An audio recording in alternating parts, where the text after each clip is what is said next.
be working on the exam enrollment worksheet first, and then we're going to use the fill series feature to complete the enrollment growth rate of 100 students per year. So we want to highlight the cells that we already have values in that have a rate, and then we are going to drag this over here to fill the rest of the cells. And there you have that.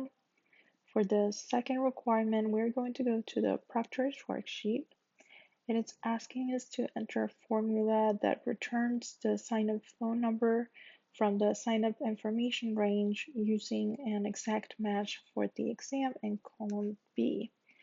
We're going to click on cell C4. We're going to do equals age lookup. And for the lookup value, we're going to use Excel to be 4, comma, table, going to be these values here. The row index number is going to be the third row of this table. And then comma, and we're going to do false to get an exact match. And I'm going to hit enter, and that will give us the number. For the third requirement, we are going to create a macro named header, and we're going to store the macro in the current workbook. For that, we're going to go to the View tab. And we're going to do Record Macro. We're going to change the name to Heather. And we're going to leave this as it is and hit OK. And then for this, I'd like to go to page layout. This is asking us to change the center header cell of the active worksheet. We're going to change this. We're going to type in Massachusetts Testing Center. And then we are going to go back to our normal view.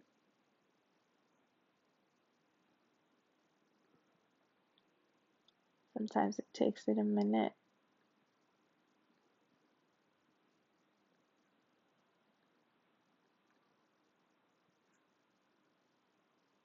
Okay. Back to our normal view, and then we're going to go back to macros and hit stop recording. For the fourth requirement, we are going to be working on the family memberships worksheet, and it's asking us to group the values in the price column in steps of 100, beginning at 1 and ending at 200. So we're going to click on any of the cells in price.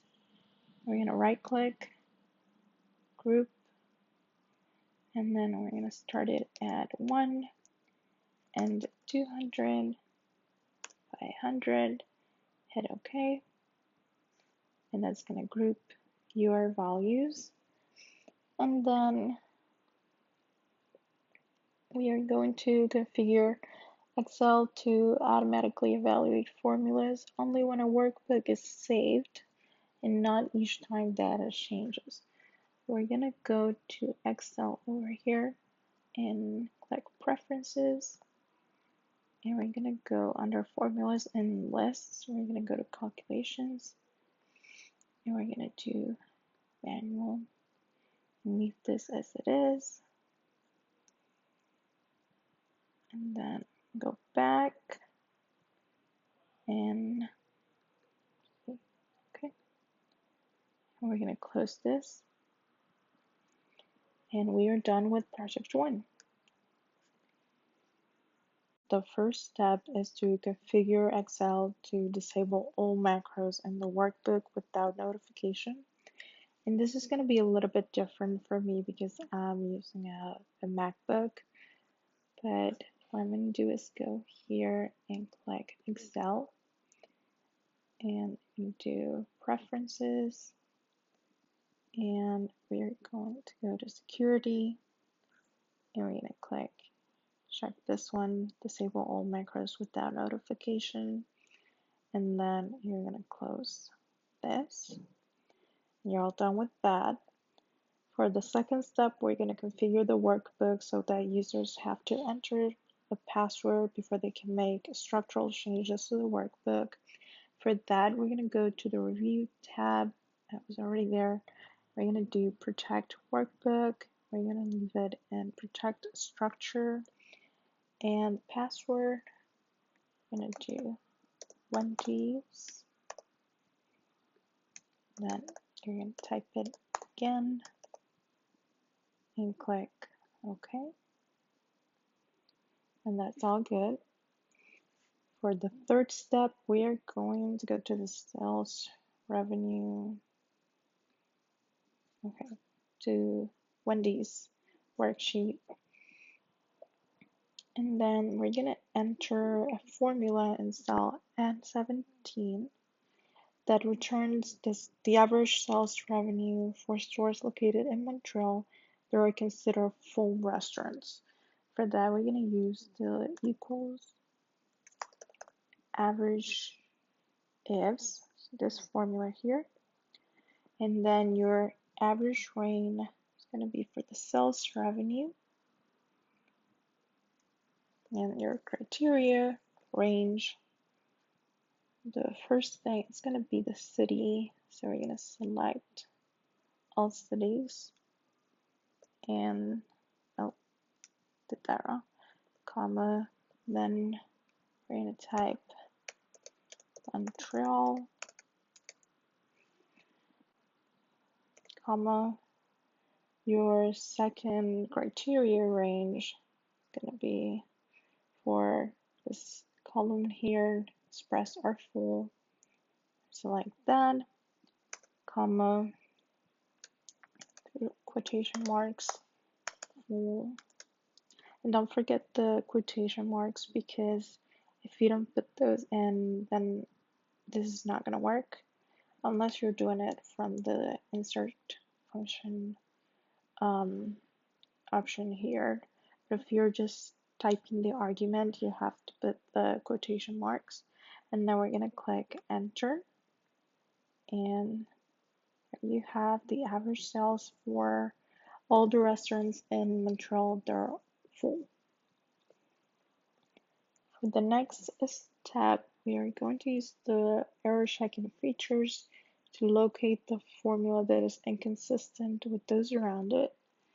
For example, this one, I'm gonna go to oh, sorry. We'll go to formulas, and we're gonna click on error checking, and it's telling us that this formula is not right.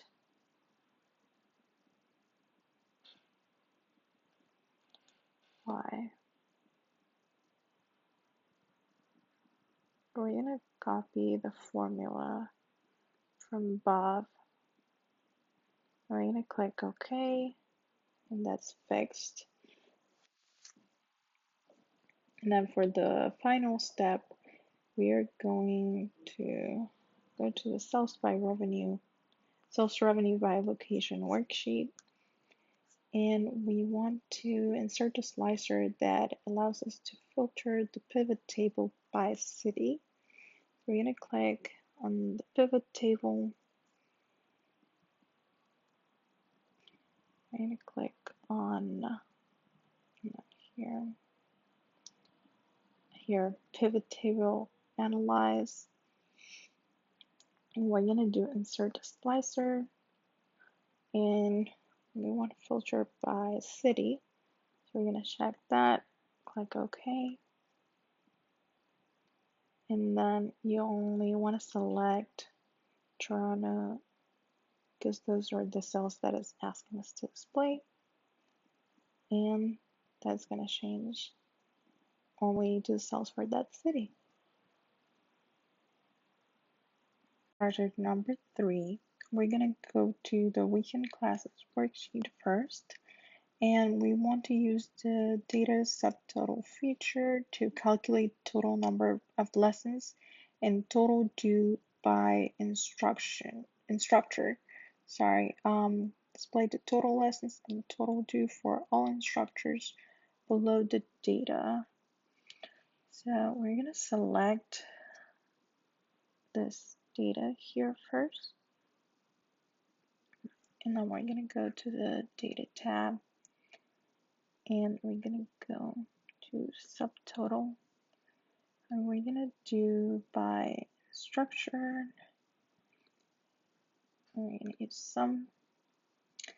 We're gonna do first by the total number of lessons. Click that, click this, and we're gonna click OK. And then you have the total number of lessons by instructor. And now we're going to do another subtotal. So we're just going to go do the same steps. And then we're going to do it by total due. Okay. And then we're going to uncheck replace current subtotals and click OK. And there you have the two subtotals in the same worksheet. For the next step, we're going to go to the availability worksheet. It's asking us to modify the conditional formatting rule applied to the cells in column B so that it applies bold italic font and no fill color to the cells they contain every day. We're going to select our column here and go to Home tab and click Conditional Formatting. And first, we're just going to clear these rules that we already have. And then we're gonna highlight shelf rules and text that contains, and we're gonna type every day. And the format, I'm gonna go to custom format, and we're gonna do no fill, so that's good. Go to font color, just gonna leave it automatic, and then italic lets us bold italic. Yeah. So I'm gonna click that and hit OK and OK, and that's gonna change those two cells. For the third step, we're gonna go to the hours worksheet, and it's telling us to use a function to calculate the weekday that the swim school begins on cell B14. So we're there. I'm gonna use this function equals weekday, and then I'm gonna select date and click enter. And this is gonna give us the number of the day. But if you click on the cell and you go to in the Home tab, you go here and change this to more number formats. Go to custom and change it to say D. Okay, here DDD. We're gonna do OK, and that's gonna change into the actual weekday. Fourth step, we're going to go to the profit analysis worksheet, and we're going to create a chart that displays the salary for each instructor as an area and the revenue as a line on the same axis. So just highlight your data. We're going to go to insert, and since I have a Mac, I have this option here for combo, but I don't have a lot of options. So you want just click this one, and then if you click on one of the data, so let's say we still want to have the salary as the area, I believe, and then the revenue is the one that we want to have as a line. So you can right click on it and change chart type, line, and then just do line, and there you have your chart with all of that data on the same axis. For the last step, we're going to go to the revenue per lesson worksheet, and we're going to modify the chart. So to use layout 3 and style 6, so click on the chart and quick layout, do layout 3 and style 6, just I believe this one. And we're going to change the colors to monochromatic. Change colors. 5, so monochromatic 5. And then we want to change the chart title to revenue per lesson. For that, you're just going to click on the chart title and type revenue per lesson, and you are all done.